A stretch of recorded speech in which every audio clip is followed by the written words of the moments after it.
Hi everybody, it's the Juilliard here, and I wanted to share with you the way that I tint my QuickCure Clay. So hello QuickCure Clay fans, and yeah, let's have some fun with coloring the clay. Because right now it's available for us in a natural color, and it's also available for us in the black, and you can definitely put mica powders and things like that in it, but I'm going to share with you how I color it. And basically I'm going to make a thinner bodied clay that has the color so that I can use it to fill into molds, or I can introduce it to more clay and make it a little stiffer to work with. But other than that, it's more of a softer material, just because we're adding the colorants the way that I'm going to do it. Okay, so first thing is you're going to need some QuickCure clay, and then you'll need some kind of cup to mix it in, and of course popsicle sticks. Let me grab a couple of those. All right, you're going to need some 91% isopropyl alcohol, and the reason for this is because we want this fluid to evaporate so that we're left with mostly the clay. Okay, and it just makes it easier for us. And you definitely are going to want to let it sit so that does evaporate, so you're not taking heat to it and causing any kind of flame up or anything like that. So here are my test samples. So I just did rainbow colors, and the gloss is just a UV glaze. You could do resin, a 2-part if you'd like, or nail polish. Clear nail polish will work the same. I use it all the time. And then of course you could leave it matte. Now if you leave it matte, you will find that when it does cure, you're going to get some more modeling, I should say. You're going to get light areas and dark areas. It's just part of the process. So if you don't like that, then you're probably going to want to put some gloss on it, or a matte sealer, to kind of get rid of that look. But all in all, I mean, it's really cool. And it can be messy, so be prepared for that as well. So now, what do we use to tint it with? Like I said, there's mica powders and other things. However, I use a product that's called universal tints. These are found for, they use them in the wood, like making wood blocks for guns and things like that. It's also used to tint the paints from the hardware store. So when you go to get house paint, whether it's an oil base or a water base, you're actually getting a universal tint, and that's what's in that machine. You see the cans or like the bags, and it goes around and they punch in the number and they're like, okay, this is code blah blah blah blah, for lime green, or Estes blue, or whatever that is. It's that machine is putting X amount of drops of this, X amount of drops of this to create this. And so the colors in the universal tints are designed to mix other colors. So it's like we would say yellow and blue, make green, and so on and so forth. So you just kind of have to get you a color wheel, or a Pantone color booklet, or even at the paint store, just so you can kind of play around to get the colors that you like. Hopefully that will make sense. You can go to your hardware store. If you take them containers, you can ask them ahead of time, and you say, I'd like to purchase maybe an ounce of the colorant. I will tell you why. A little bit goes a long way. It's very intense, because think about it. It has to color a bucket or a gallon or 5 gallons of paint. So without really diluting the main body, correct? And so that's what we're looking at. For that purpose, it has to be really intense. Okay, so we don't want you buying a gallon of it. Okay, that's all I'm saying.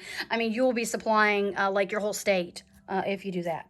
Then if that doesn't work for you, like I said, you can go online and you will look up universal tints, and you can find them, and they come in little squeeze bottles, and you can buy 1 or 2 colors at a time, or just build up your collection from there. They're averaging around, don't quote me on this, but I think around $18, but they're fairly good size tubes. Okay, these are pigment based, so unlike dye based, which is what alcohol inks are, we're looking for something that's going to last a little longer. Okay, so let's get started. Look at this. So this is what the universal tint looks like. you can't really tell, but that is purple, okay? And I have the clay here. So I'm just gonna take some pieces of the clay. I'm gonna put it in my cup here.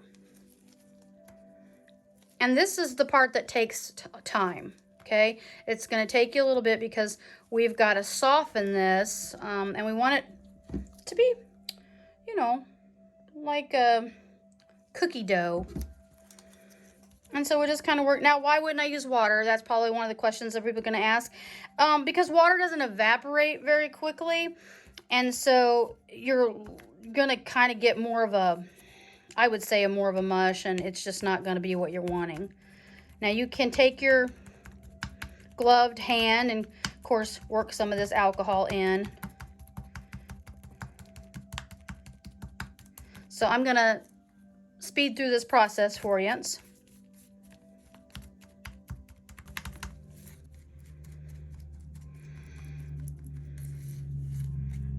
Okay, so we've got it fairly smushy.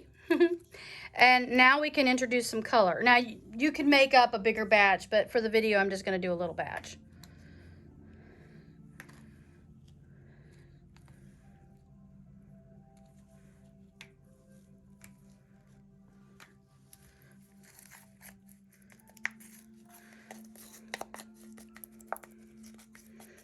Look at that. Look at that intensity. It's already starting. And you see that was like a toothpick amount.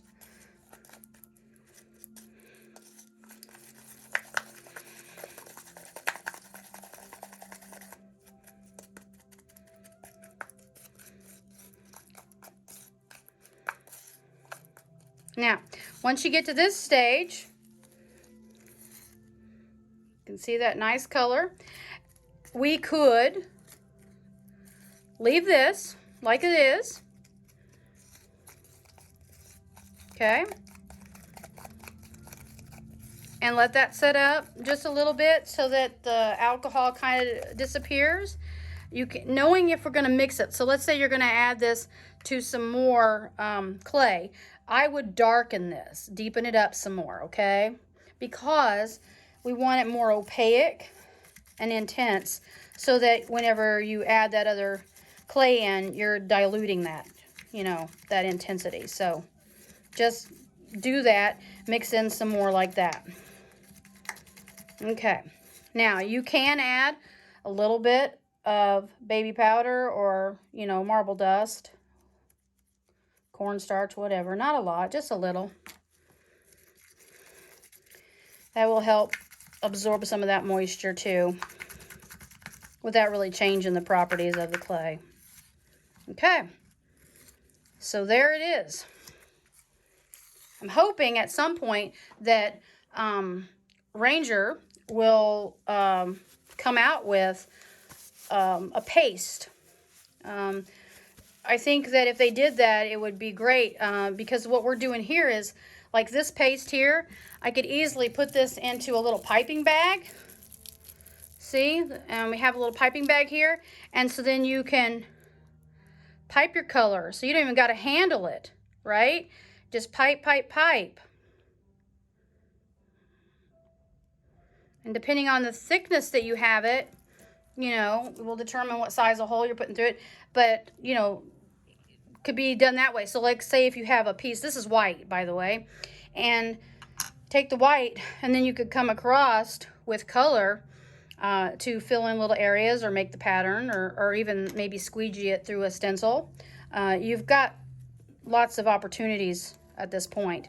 So now I'm just going to kind of show you some pieces here.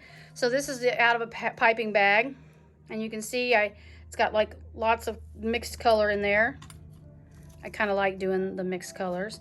And then of course this is just it mixed with more clay, and then just kind of, you know, made into a little patty. But I think you get the idea. You don't really need me to show you what to do with your clay. You guys are talented and you kind of know what you want to make. You can either use it in the soft or, like I said, let it set up, leave it out so that the alcohol can evaporate out of it, and then you can introduce more clay. So I can and show then you knead these it in containers that I have mixed up. I keep these, like John always says, and Ranger tells you, this clay can be left out. You don't got to worry about walking off and it's going to dry out on you, or, you know, it's going to get all crumbly and you're not going to be able to, you're going to have to, you know, work it all over again. You don't got to worry about that with QuickCure Clay. You know, that's such a awesome thing. And, you know, it's cure on demand, so it really is that. When you're ready, when it's your time, you want to do. So here I'll show you. This is what's been sitting. I did this earlier. And see how stiff it is?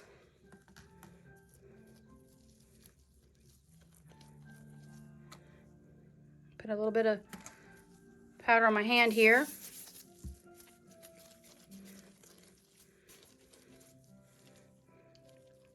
Look at that.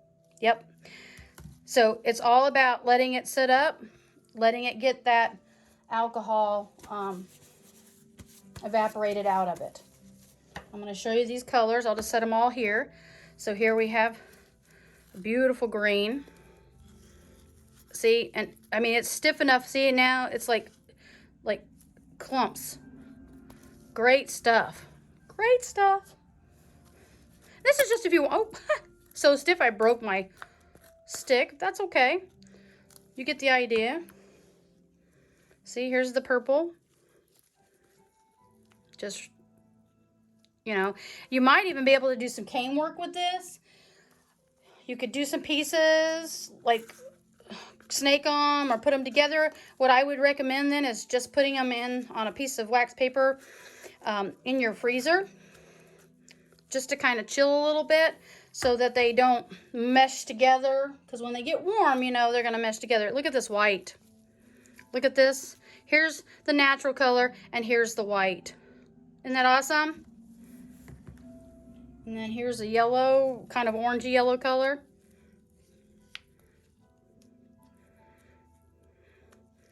And like I said, you can mix these colors together to create other colors. Whites and all that. You can make your own black, make browns. Just think about it. Absolutely any color you can imagine. And then come in with your metallics, add some mica powders to it, and now you've got a sparkly one, or add some glitter. Okay?